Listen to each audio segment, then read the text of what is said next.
Hi folks, today we decided to cook something like we call the Uzbekistanian traditional food. One of the actually Uzbekistanian traditional food named Dymlyama, which is components are very simple. Is tomatoes, carrots, meat, potatoes, and cabbage. You know, as usual, spice is ground cumin seed, sea salt, and cooking olive oil. That's it. Now, with all this, you're gonna create the tasty, delicious food. How simple it is, but you know what? Let me show you how it works. In ingredients wise, you're looking at about 6 to 8 ounces of tomatoes, 6 to 8 ounces of carrots, but the thing is, you're not gonna even see them. It's just for the flavor and color. The meat, beef, most common meat, pieces about yay big, nothing big, nothing small, so we're not gonna overburn and we'll keep the juice in it. The cabbage itself, you might wanna open up in the layers about yay big, so you will create as a cap, you know, on top of it, just like we did with the rice and plov. So same thing you're gonna do with the cabbage. Cumin seed, ground cumin seeds as usual. Salt, I preferred sea salt. Cooking olive oil. We got onion, a little bit of garlic for the flavor, and the potatoes. That's about yay size, nothing big, nothing small. Don't have to be precise. It's just, for me, I know exactly that I will not burn them. I will cook them, and they will not gonna separate itself when it gets overcooked. But they're not gonna get overcooked. The basic is you will steam it. That's what you will do. Well, I've been told to and asked to cook outside today.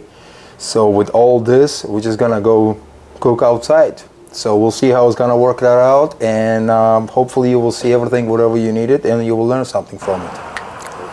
All right, so we preheat the oil. As you can see, the onion become kind of a little dark, and I'm just gonna have to remove that. That's the beauty about cooking the fire, like Tim said. That's a traditional way of cooking. So might as well just toss it out, and this time very carefully.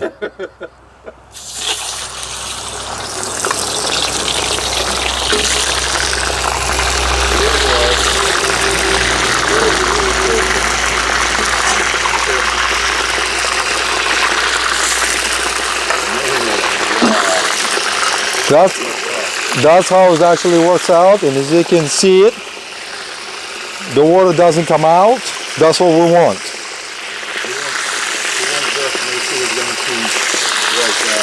Dark brown color, right? Yep, just a little bit. Yeah, guys, I guarantee you're going to be asking the same question I was asking him. I was asking him why he keep meat on the bone, and he said because it gives good taste.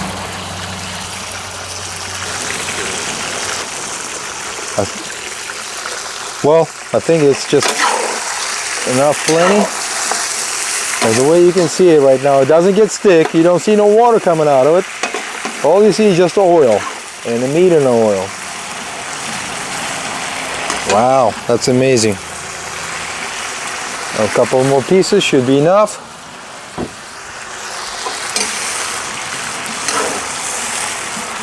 So right now we're gonna make this as meat, so that way we'll caramelize around it and create like some kind of dark brown color, you know, coating over it. And they're keeping the juice inside. Okay. We'll get the fire is good.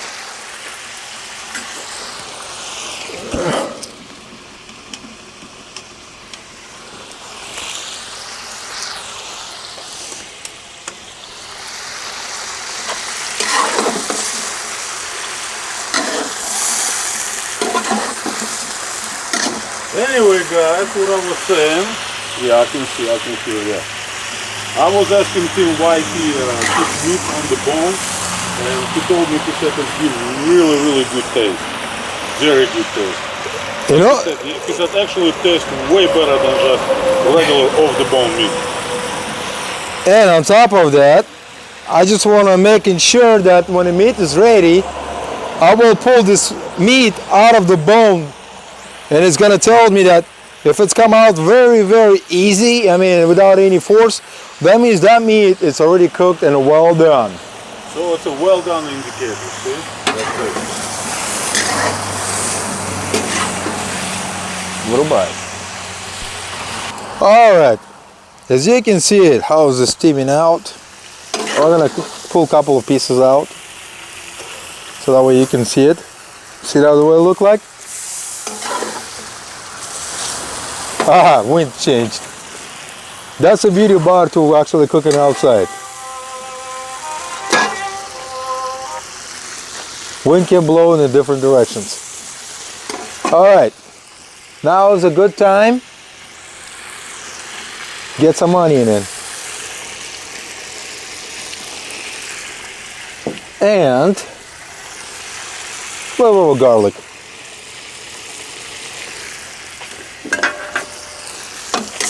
Just for taste and smell.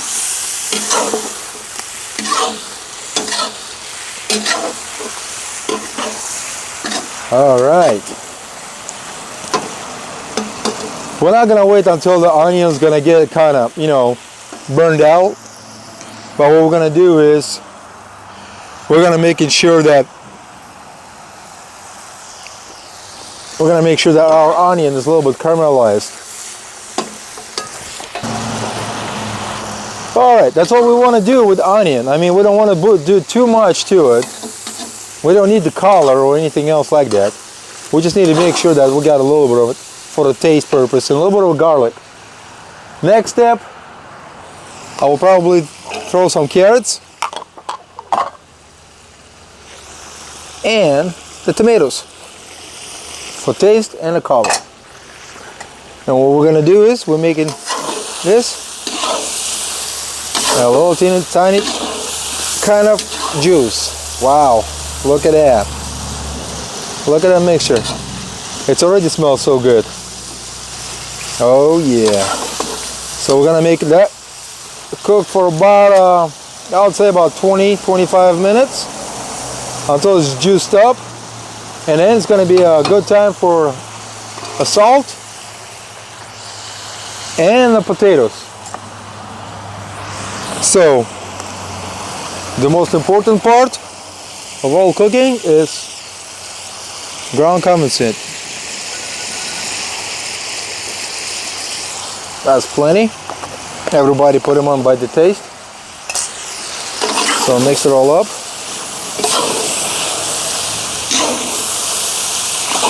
Oh yeah. What do you smell? It's thin. Smells so good, man. Oh yeah, there we go. Check it out, guys. Alright, we're gonna leave it just the way it is for about 20 minutes. Not even that. With this high, because you're playing with the fire, we're not playing with the stove. So there's no turn off, turn on switch. The fire is going, everything is going. So as you can see, it's bubbling like crazy. So actually with this fire, I probably will give about 10 minutes before I toss the potatoes. Alright? Alright, as far as you can see, it becomes so caramel color. I mean, it's so dark, so rich. So as usual, I'm using my palm right here. One. And I would say 2. You might want to over salt it for the reason because you're going to put the potatoes in them. It will definitely take the oil out. It will take it. It will absorb it. So, well, see, there's no way I'm going to be able to test it that if it's over salted or not. But what I will do is I'm going to toss the potatoes in. And what you're gonna see is the beauty. Everything is about a beauty.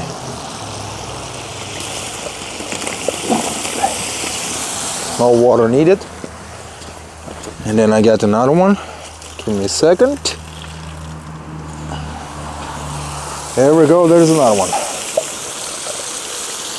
I'm looking about 10 pounds of potatoes. So basically what I'm doing right now, stirring.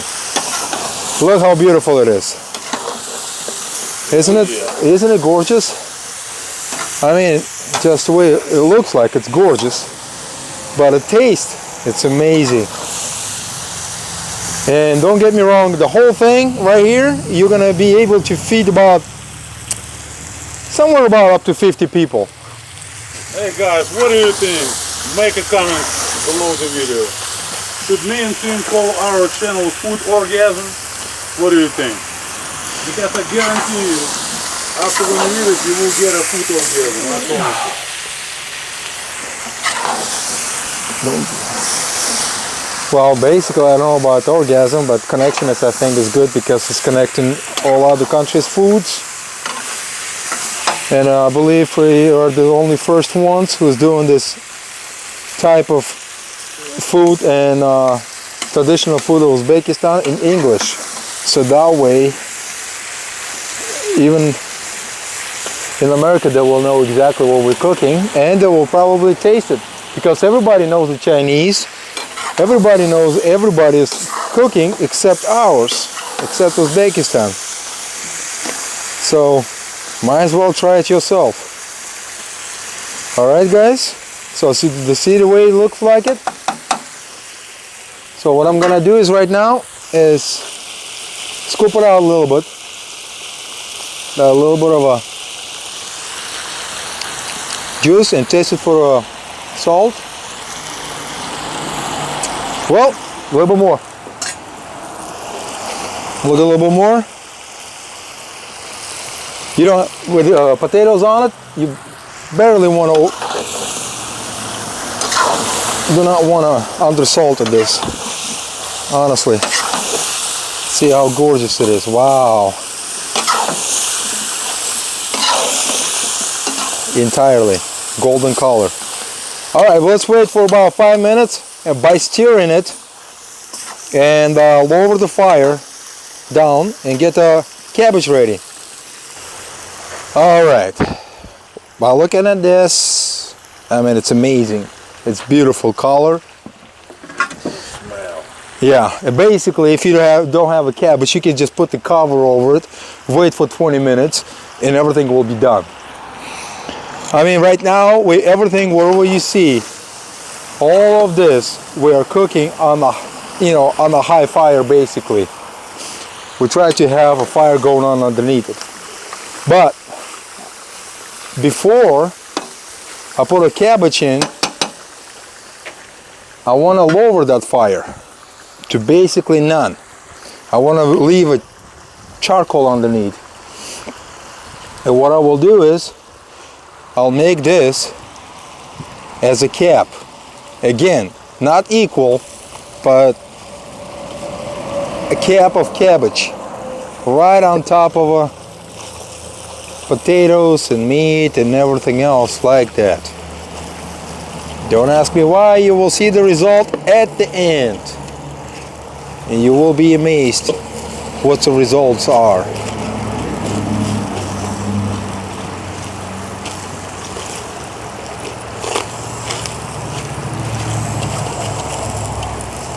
Wow. This is actually 1.5 cabbage here. I'm gonna try to put a little bit more, which is I have the little pieces that I can actually, this little kind of softy spots. So what I'm looking at,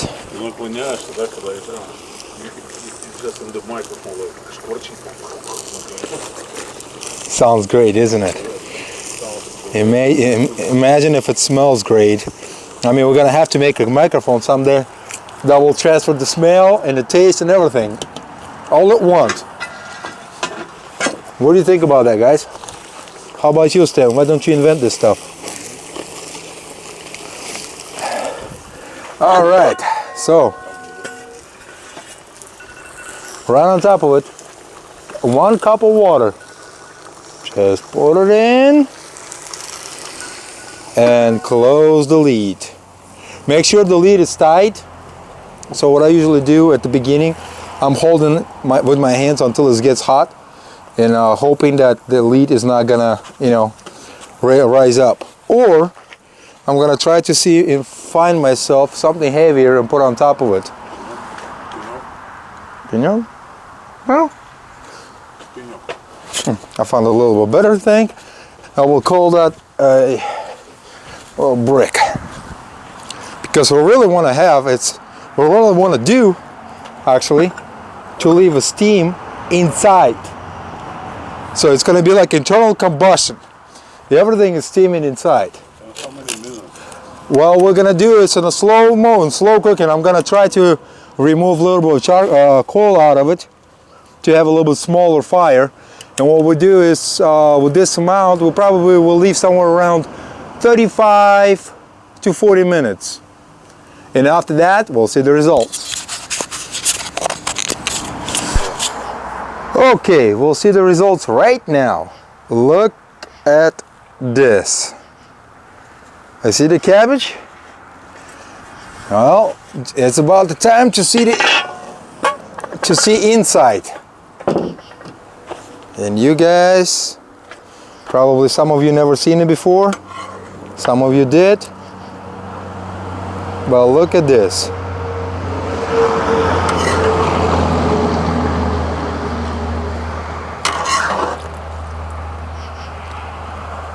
Look, I mean, cabbage is ready, potatoes is the way you've seen it, look, falling apart, steamed.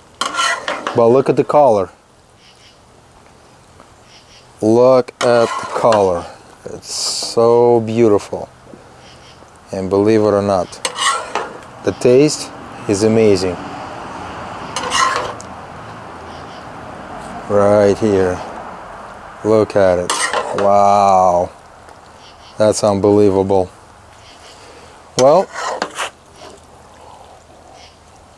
you know, the best cooking, as all the men and ladies knows, that has been done on fire, outside, and a beautiful weather. Don't get me wrong, it's going to be only today. It's going to be so beautiful, but tomorrow they promise about 50 degrees. Yeah. And raining. So, while we have a chance to do so, and I have people to come over, so that should be plenty enough to feed up to 50 people. Don't get me wrong, potatoes is amazingly break it down into pieces. Cabbage is ready, it's so soft. And the taste, wow. Well, that's what you're seeing right now. This is a result of the cooking outside. Traditional Uzbekistani food named Dymlyama, which is probably some of you doesn't know about it. You can Google it if you want it. If you want to find out more about it, and there it is. All right, as the way you can see it right now, this is a dish you will not going to be disappointed to put it on a table and, you know, taste one of the delicious foods and traditional foods of Uzbekistan. To learn something, don't be scared, try. So tasteful, so great, and thank you very much for look at it on our video, on our presentation. Subscribe. We're gonna try to make more, so that way you're gonna know a little bit more about our food. You're gonna try a little bit about our food, and thank you very much for visiting Food Connection with Tim and Stan. Bye.